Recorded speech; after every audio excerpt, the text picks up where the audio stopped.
I wasn't kidding when I said I'm going to have a different Sam Adams Summer Beer Sampler beer. The Radler is being tended to by the drain. Don't do that often, but it was not for me, and why finish it if you don't like it? But this one is one, I believe, one of two in there that I was actually intrigued to try. And that is the Little White Rye. Big rye beer fan if you watched any of my rye beer reviews. I think I've only done like 2 or 3. But really like rye in beer, and rye in a beer with orange peel, coriander, and sage added. Sounds like it's a wit beer with rye. So this one clocks in at 5.3% alcohol. Seems to be the theme of the 12-pack. And it sounds like they use just enough rye to give an earthy spice character. So let's get into it. Hopes aren't high based on the other couple I've had. But I don't know. Do you guys ever do this? Buy like a mix and match 12-pack just to see what the big guys are doing? I guess Sam Adams isn't really a big guy, but they are bigger than most of the stuff that I review. So just curious if you guys get thirsty and you don't want to spend a lot of money, but you still want to drink craft. Do you ever do this? I don't know. Let me know. I guess I'm not trying to say I make sacrifices, but when it's $8.99 a 12-pack, hard to say no. Especially when you live on a budget and you're trying to save for a house like myself, and maybe a little bling bling for the lady. So here's my budget beer, Little White Rye. Let's get the nose. Whew, a lot of sage coming through. I mean, wow. I didn't know you could get that much sage in a beer. It's like you got a spice rack in the kitchen and you open up the sage and it's just pungent sage here. There is a little bit of coriander. That typical wit beer, but the sage really dominates. Really dominates. And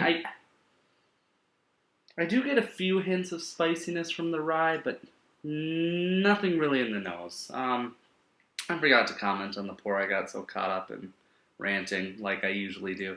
It's hazy. It's a wit beer. Nothing really else to say. Let's get the taste. That's why we came today, right?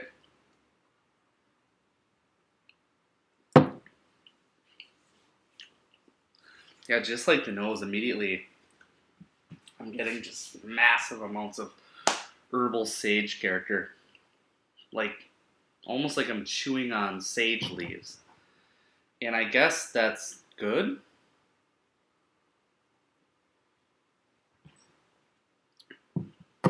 No, that's not so good. It's almost cloying with the rye because there's that super earthy spice character from the coriander and the sage that is overshadowing the rye. And if you're going to name a beer with rye in it, why overshadow it and make it a secondary component?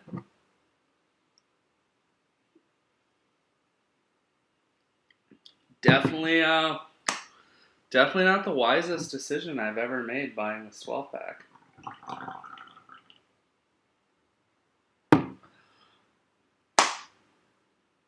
Don't even really get very much wit beer either.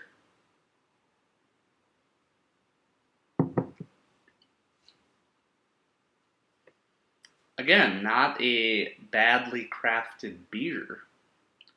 Just not for me. This one I can rate though. Rye in a wheat beer. Or a traditional Belgian wit beer.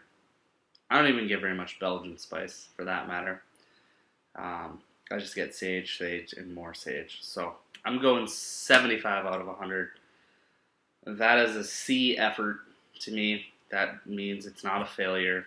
And they set out to accomplish, I guess, what they wanted. Don't seek it out unless you are on a budget and want to try a bunch of different beers, like I did. Little White Rye, Sam Adams. Another one bites the dust, guys. See you in another one. Cheers. Very soon.